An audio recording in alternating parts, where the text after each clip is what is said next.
ప్రతి ఒక్కరికి హాస్పిటల్కి వెళ్ళేప్పుడు ఏదో ఒక భయం ఉంటుంది. కొంతమందికి నీడిల్స్తో ఇంజెక్షన్ అంటే భయం, కొంతమందికి సర్జరీ అంటే భయం, ఇంకొంతమందికి హాస్పిటల్ మార్గ్ అంటే భయం. ఈ భయం వచ్చే రీజన్ ఏదైనా కావచ్చు. హాస్పిటల్కి వెళ్ళేప్పుడు మన మైండ్లో ఏదో టెన్షన్ ఉంటుంది. కానీ ఇప్పుడు మెడికల్ టెక్నాలజీ చాలా ముందుకొచ్చింది. చాలా పెద్ద కేసెస్ కూడా ఈజీగా సింపుల్గా ఫిక్స్ అయిపోతున్నాయి. కానీ డాక్టర్స్ ముందు కాలంలో అంత స్మార్ట్ కాదు. పూర్వీకాలంలో డాక్టర్స్ చాలా విచిత్ర ప్రొసీజర్స్, సర్జరీస్, టెక్నిక్స్ యూజ్ చేసేవారు. అవి ఇప్పుడు వినుంటే మీ సెన్సెస్ కొట్టుకుంటాయి. ఈ వీడియోలో నేను మీకు కొన్ని అలాంటి మెడికల్ ప్రొసీజర్స్ గురించి చెప్తాను. అవి ఇప్పుడు ఇల్లీగల్, బ్యాండ్. కానీ అప్పటి కాలంలో అవి చాలా పాపులర్. ఆ ప్రొసీజర్స్తో డాక్టర్ పేషెంట్స్ని క్యూర్ చేయడం కాదు, బదులు టార్చర్ చేసేవారు. ముందు కాలంలో ఎవరైనా ఈవిల్ స్పిరిట్తో పొసెస్ అయ్యారు అని అనుకుంటే వాళ్ళని ఎగ్జారిజంకి తీసుకెళ్లేవారు. ఎగ్జారిజం వర్క్ కాకపోతే డైరెక్ట్ డాక్టర్ దగ్గరికి తీసుకెళ్లేవారు. అప్పటి కాలంలో మెంటల్ హెల్త్ని సీరియస్గా తీసుకోలేదు. డాక్టర్స్ దగ్గర ఉన్న మెథడ్స్ అన్నీ ట్రై చేసేవారు. అలాంటి ఒకటి ట్రిపనేషన్.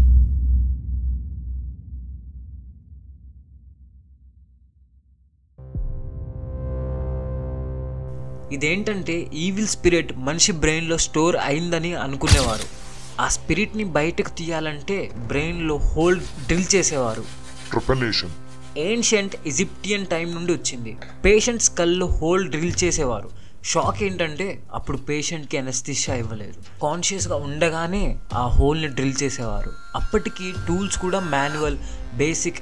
ఇమాజిన్ చేయండి, డాక్టర్ మీ హెడ్లో హ్యాండ్ టూల్తో హోల్ చేస్తున్నాడు. చిన్నగా ఆ డ్రిల్ మిషన్ని అలా చేత్తో తిప్పుతూ ఉన్నాడు. Just imagine.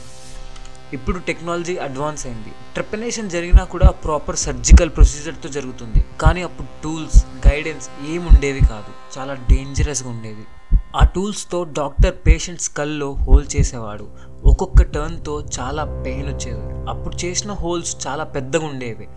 డాక్టర్స్ అనుకునేవారు ఈ హోల్ ద్వారా ఈవిల్ స్పిరిట్ బయటికి పోతుందని. పేషెంట్ కాన్షియస్గా ఉండేవాడు. ఆ పేషెంట్ చూస్తూ ఉండంగానే ఆ డాక్టర్ హోల్ పెట్టేవాడు. థ్యాంక్ గాడ్ ఇప్పుడు అలాంటి ప్రొసీజర్స్ అసలు ఏం లేవు.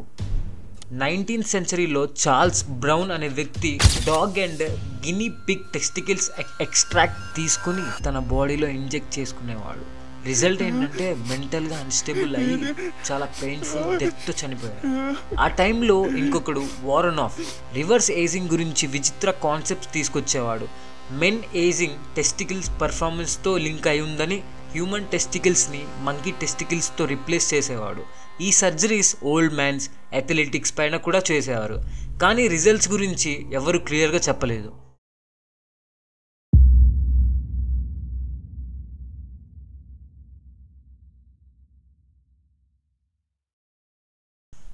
నైన్టీన్ 40s నుంచి 1950sలో ల్యాబటోమీ చాలా పాపులర్.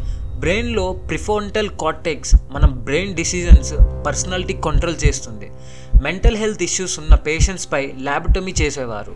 దాన్ని ఐస్ పిక్ ల్యాబటోమీ అని అంటారు. ప్రొసీజర్ ఏంటంటే పేషెంట్కి అనెస్థీషియా లేకుండా ఐస్ పిక్ని తన ఐస్ క్యావిటీ ద్వారా బ్రెయిన్లోకి గుచ్చేవారు.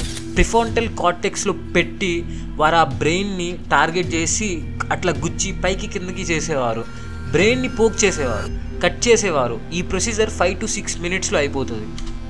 ల్యాబటమీ చేసిన patients behaviour, facial structure change అయ్యేది. అందుకే పీపుల్ దాన్ని వర్క్ అవుతుందని నమ్మేసేవారు. షాకింగ్లీ 4 years కిడ్ పై కూడా ఈ ప్రొసీజర్ చేశారు. డాక్టర్ వాల్టర్ ఫ్రీమెన్ ఒక్కడే 2000 ల్యాబటమీస్ చేశాడు. రిజల్ట్స్ చూస్తుంటే నమ్మలేము. మీరే చూడొచ్చు before and after pictures.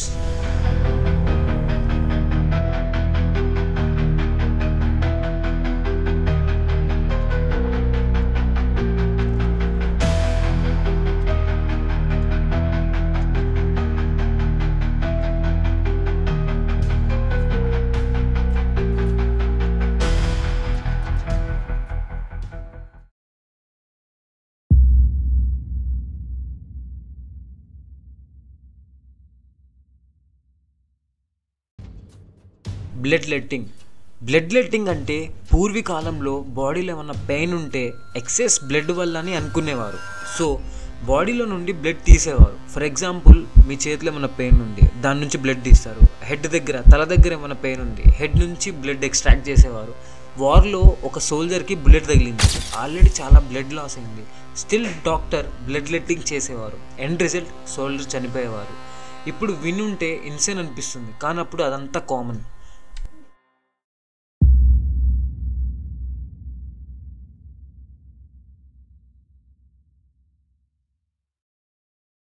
Water boarding mentally ill patients కోసం.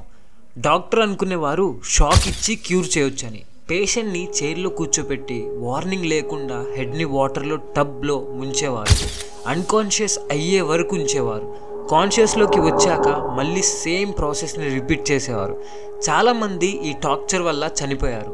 ఇంకొక వాటర్ బోర్డింగ్ టెక్నిక్ కూడా ఉంది.